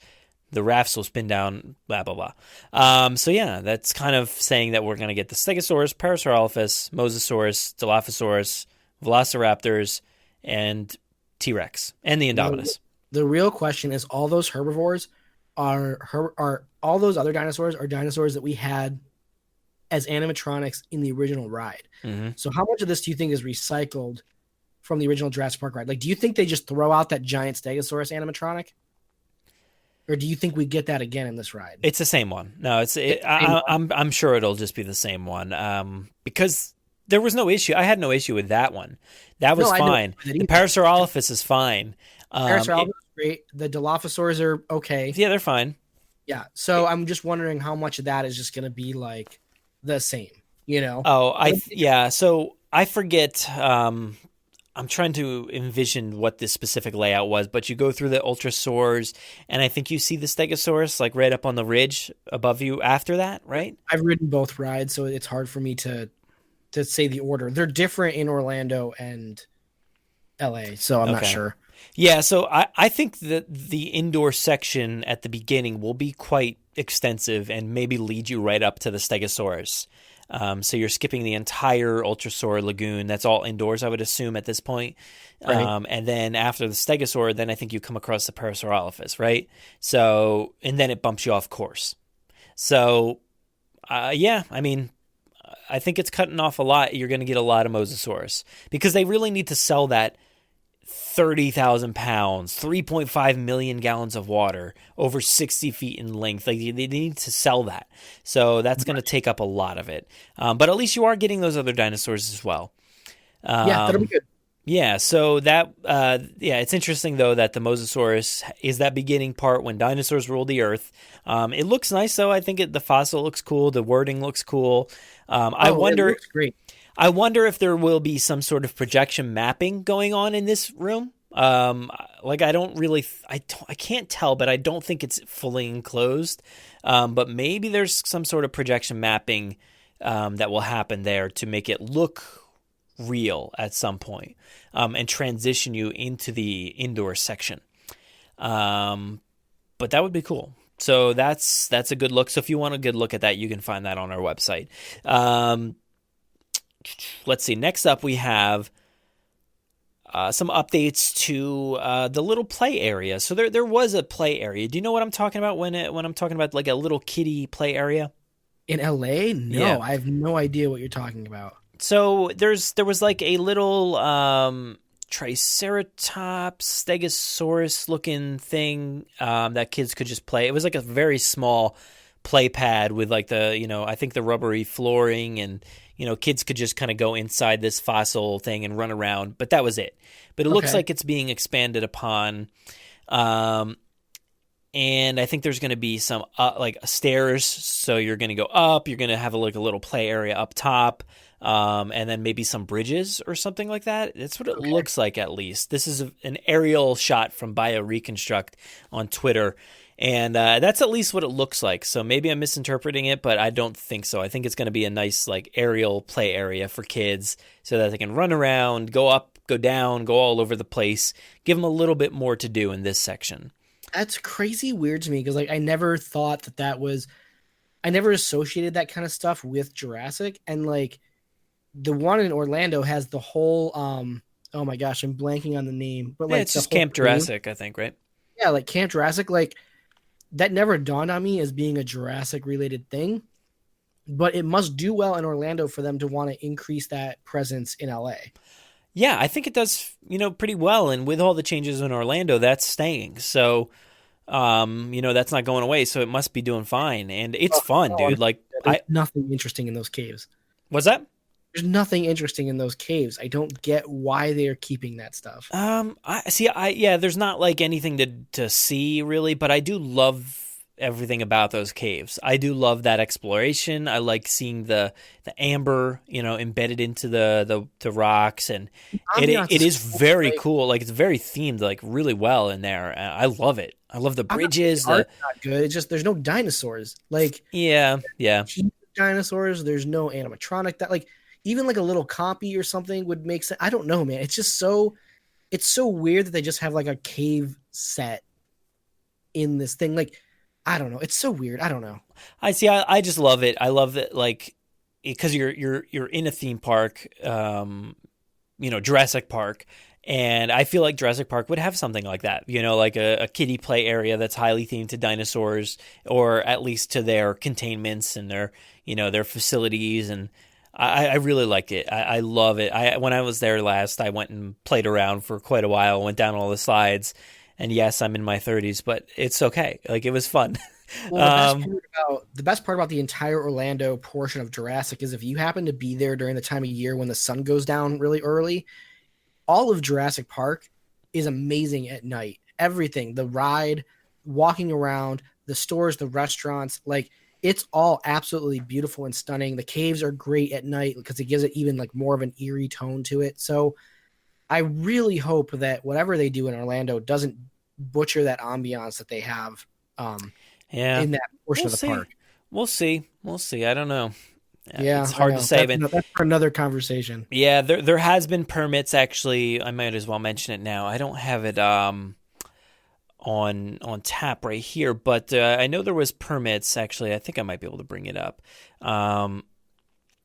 That state that the ride is expected to open early 2021. The new roller coaster for Jurassic Park, completion date 4/27/21.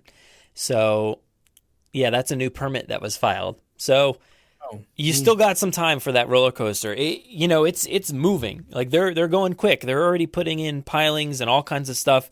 Everything's bulldozed already.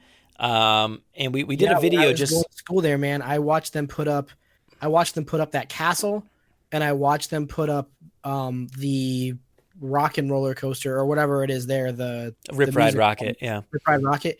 Man, those, like, I remember watching them put up Rip Ride Rocket in the course of like 3 or 4 days and being like, dude, that went up way too fast. I'm not riding that thing. Like, like there's no way this thing is safe with how fast they build them. But man, they it's obviously people that are way more skilled in engineering than I am, but they've got it down to such a plan before it even gets to the property. They know how that thing is going together, somewhere off site. And Universal is very specific with the way they handle their rides and the release schedule and the announcement and the construction. They won't talk about this ride for a very long time. So it'll be a while before you actually hear any official confirmations, I think. Because right now it's technically nothing, right? Like, Hagrid is opening like in 2 weeks or so, and they almost just started talking about it in the past few months. So yeah, it's going to be a while before they actually acknowledge something's happening behind those walls.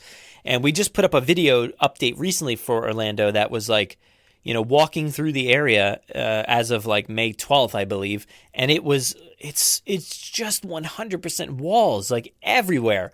They've taken down the T-Rex. The T-Rex is not there currently, so you have no photo op for that. I think the Spinosaurus is still there. The Raptor's been moved to a different location, so you can still meet Blue, but it's in a completely different area.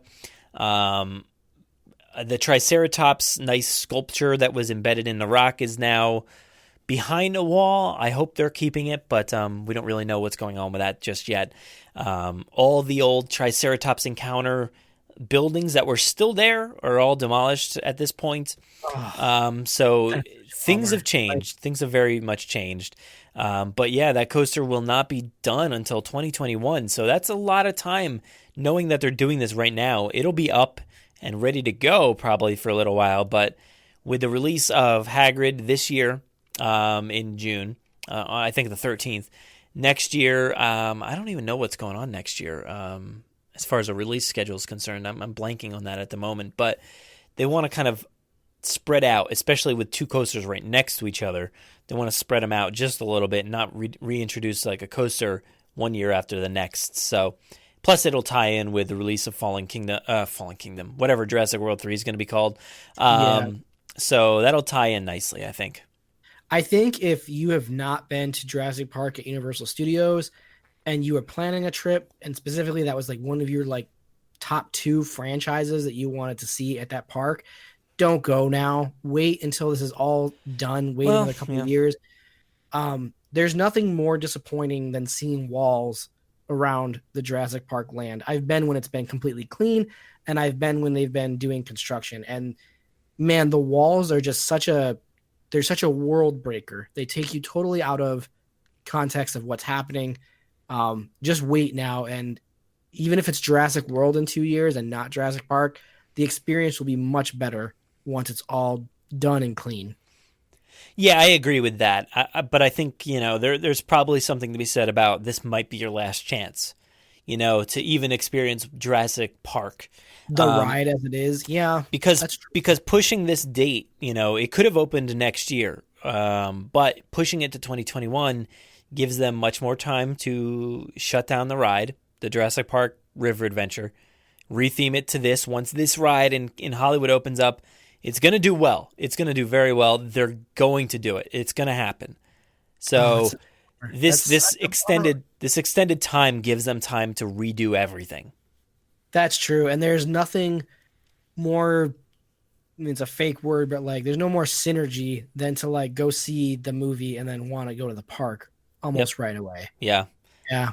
So, yeah, I think this is more lending more credence to the fact that Jurassic World is fully coming at some point in 2021 to Orlando.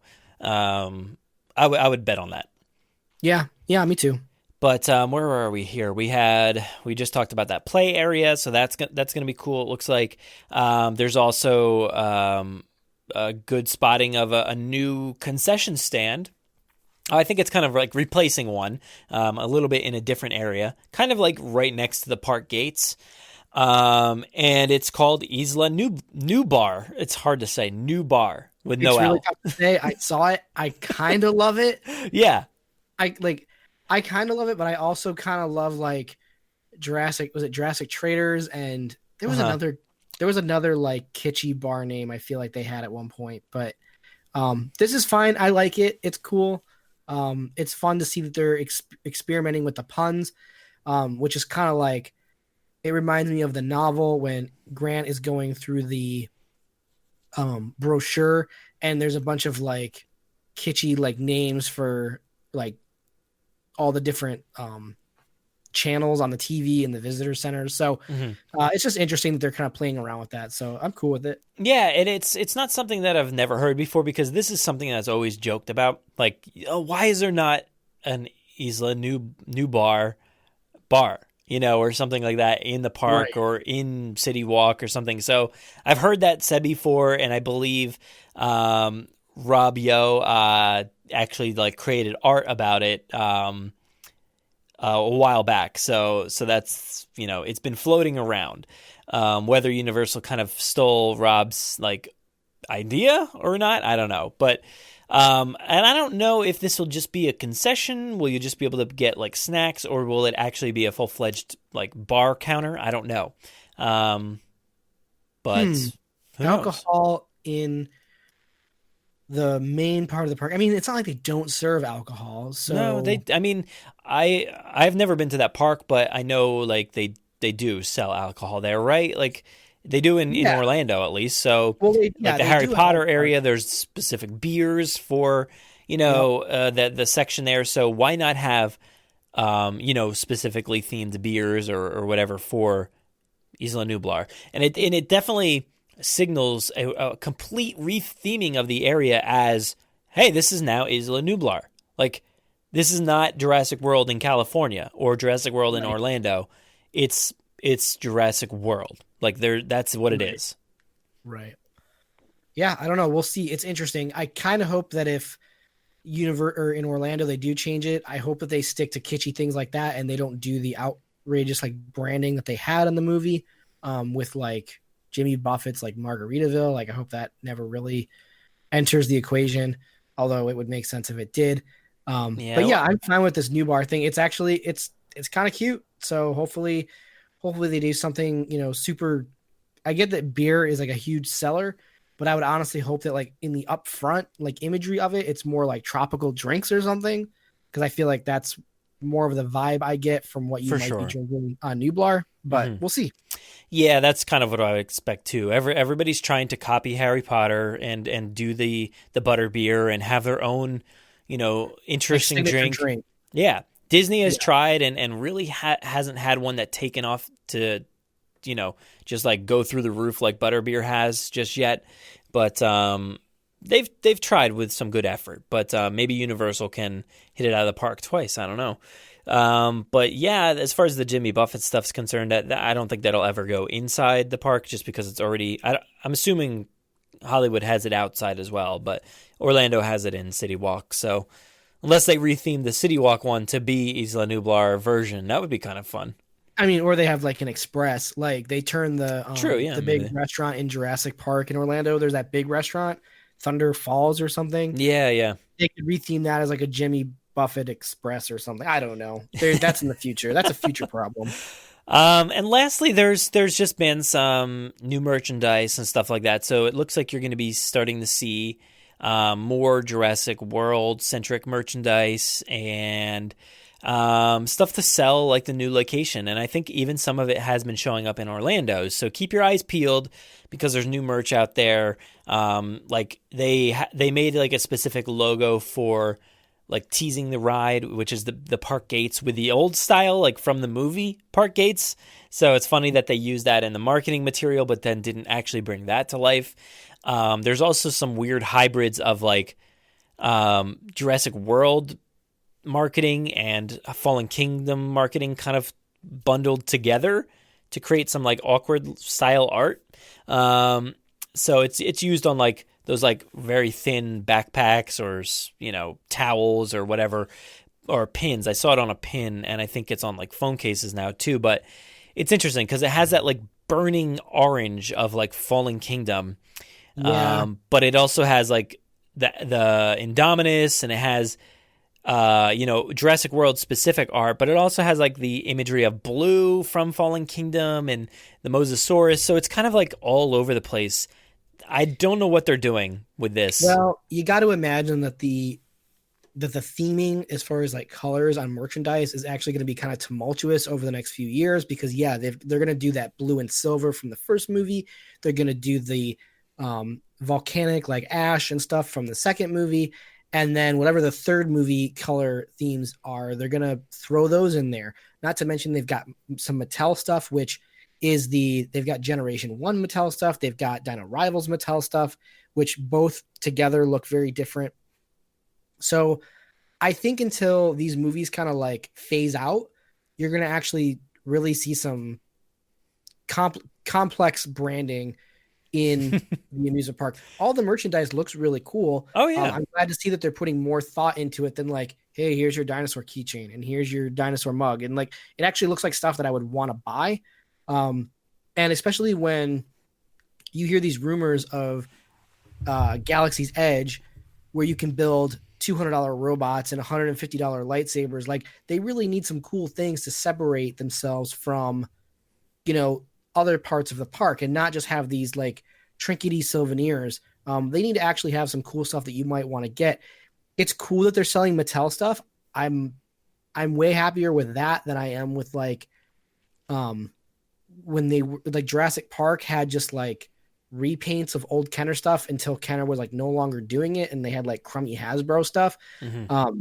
I'm glad to see that where you're getting actual Jurassic World merch by Mattel in there. It's just unfortunate it's like double the price, but oh yeah, it's always way out of reach. It's just too much money. Pandora in Animal Kingdom has done a great job with their banshees. They have those like shoulder banshees that you can buy and control with like a little joystick kind of thing. Oh, that's really cool. I've not seen these. Oh, dude, they're great. Like imagine like honestly kind of like similar to that Allosaurus that just released, but with wings, and it sits on your shoulder, perched up there nicely, and you can rotate it, you can control it. It's just like a nice like little shoulder dragon that like just sits there and moves all around. I love the thing. I have not gotten one yet, but it's awesome. I know you had a similar puppet to this. It was like it wasn't branded or anything, but she had made it or bought it or something. But so I know exactly what you're talking about. But to have like a branded one as a banshee is really cool. Yeah. How awesome would it be if Jurassic World had pteranodons or baby cats or something like that you could put on your shoulder? It would be amazing. And like you said, Galaxy's Edge is now has like insane amounts of stuff. Like there's actually like handmade products that are made in world, by people, the people trading for items in world, like little stuffed animals and things, or big marble busts or whatever it may be, and then the droids and all that stuff. Harry Potter has the wands, very specific wands, like movie wands or unique wands, electronic wands, non-electronic wands. So there's like so much unique stuff. The robes, like what is Jurassic offering? I don't know. There's not really a unique thing. It's just Jurassic World branded items like a sweatshirt or a water bottle or I don't know, nothing. Like there's nothing like in world that you could do outside of like, honestly, I feel like the Primal Pal figure could be that item. Like if they were to sell that in a park, that would be one of those cool things. If you made a special thing of it, like in Pandora, you actually there's like a thing called a rookery where you go in and you kind of bond with your dragon or your banshee before you pick it out. Like, so it's kind of like a unique experience. So you're paying for that experience when you pick out your item. That's really cool. They could do something like that with like a Primal Pal Blue or Primal Pal, whatever. Make other Primal Pals. That could be awesome. Like a baby Triceratops or a T-Rex or like you said, a Pteranodon or something. This totally sounds like the first book when Dotson is like, and they'll make baby dinosaurs for you to take home, and they'll only eat InGen food, and you'll have to buy it from InGen. It's a multi-billion-dollar like thing. Like it totally sounds exactly like that book. But no, that would be totally cool. And I think, like they need to look to Disney to get, and maybe not at this one in LA because it is a smaller section of the park. It's not really an experience like Orlando can offer. But man, once this stuff all sweeps over to Orlando, which we feel like it's going to, that would be great to have stuff like that. That would up the experience that Orlando is currently missing right now, and they desperately need. Yeah, but I think that that might wrap it up for today. That's all we got. That's it. That's a short episode, right? Yeah, 2.5 hours. It's whatever. Oh well. I hope everybody enjoyed the content. Edit that down with all my coughing I did. No, it's not bad. But yeah, that's it, man. That's all we got. So might as well tell everybody where they can find you online. You can find me at Aaron D. Beyer on Twitter, and you can check out my IMDb, which, like I say all the time, is wildly out of date. But I want to say the last movie I worked on was Endgame, so if that's still in theaters, you can go check that out. No, I think they're like, this movie's not going to make any more money. Let's just take it out. It's done. We need to take out Avatar for no other reason than I want to have worked on the #1 grossing movie of all time. Like, Avatar is a fine movie, and it totally deserves to be #1 where it's at, but let's wipe it out of there. I think it will. I have no doubt that it'll get up there, so I'm excited for that, to be honest. Yeah. I'd like to see that. I love Avatar. I obviously just talked about it quite a bit. So, but yeah, that's it, guys. So I hope you enjoyed this episode of the Jurassic Wire, and stay tuned. I'm sure we'll have more stuff to talk about next time in the theme parks, with Mattel, with everything else, Jurassic World. It's going to be good. Yep. Have a good one, man. Take it easy.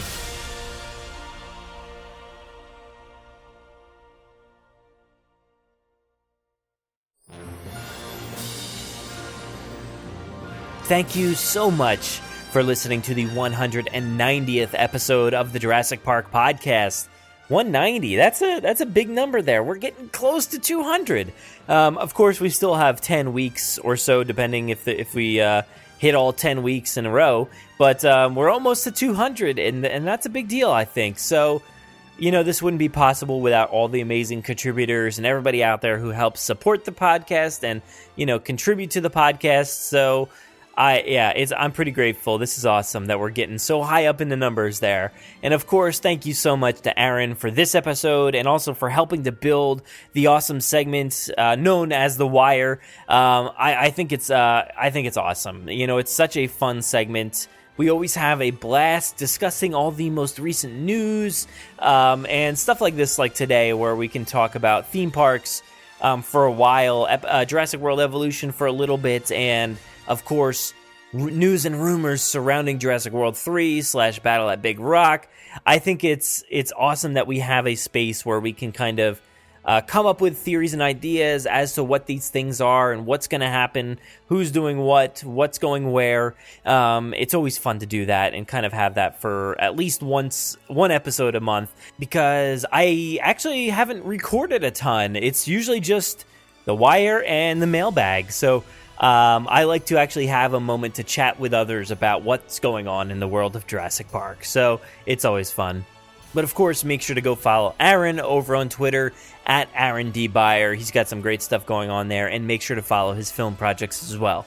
And of course, we got to read some reviews here. So I queued up a few here that I'm excited to read, and of course, if you don't know what's going on here, make sure to leave a review over on Apple Podcasts, iTunes, whatever you want to call it. Leave a 5-star review, and we'll get around to reading each and every one out there to showcase you guys as well, because you guys put in some hard work to listen to all these episodes. These things are like anywhere from like an hour and a half to 2 hours almost every week, and I apologize, and I know I shouldn't be because you guys told me not to in the reviews, but I still feel like I should. But I really do appreciate everybody taking the time to write these reviews. So the first one we have here is The Seeking Disciple, and it says, great, clean fun on JP.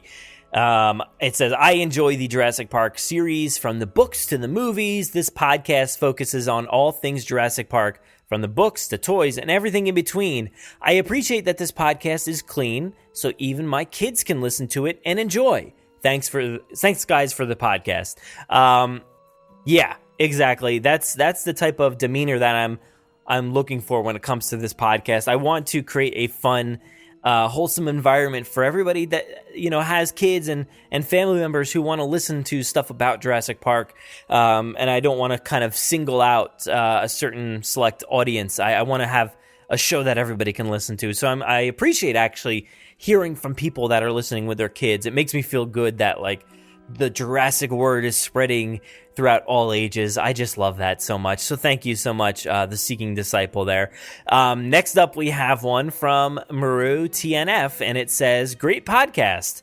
And also, it's great to have a podcast to honor Jurassic Park and everything related. I can listen to it while driving. Great job, guys. Look, thank you, Maru TNF.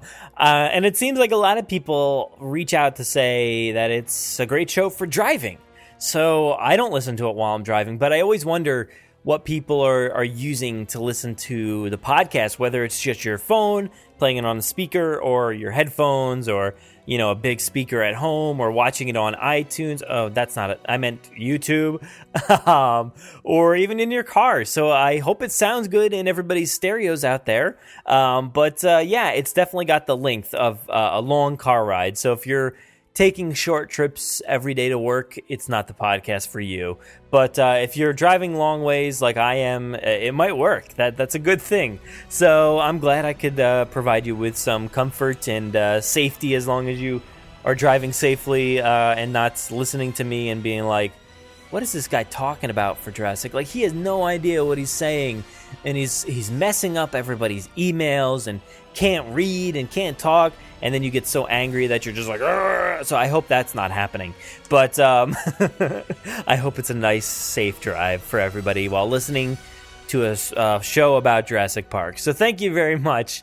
And I guess that's going to wrap it up, though, for this episode. One thing I want to say to everybody out there who's listening to this show right now, go ahead and leave a review for other podcasts. I know I ask for reviews here, but leave a review for somebody else. And I think we take for granted the shows that we listen to and the free content that we're getting.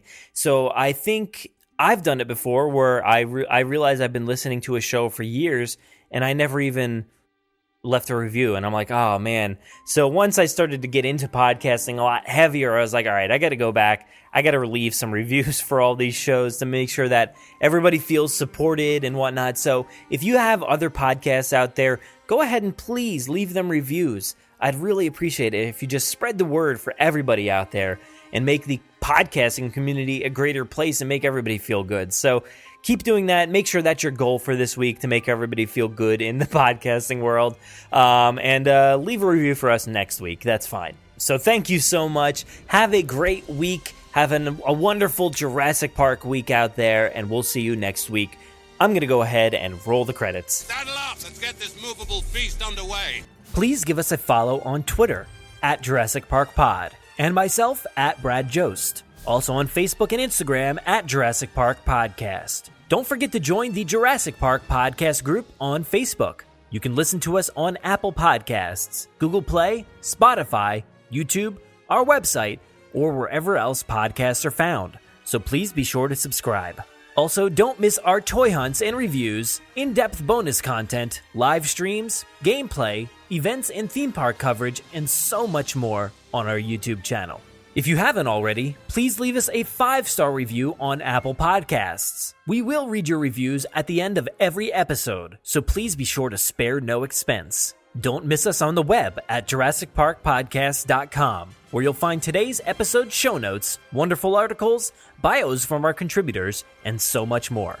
If you want to get a hold of us, you can fill out the contact form on our website or email us, JurassicParkPod@gmail.com. We're always looking for new segments, contributors, mailbag submissions, or anybody who just wants to say hello. Feel free to call our voicemail line at any time to leave us a message.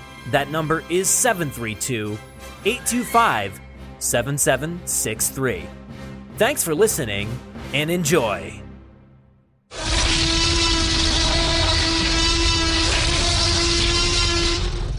5 minutes. Drop what you're doing and leave now.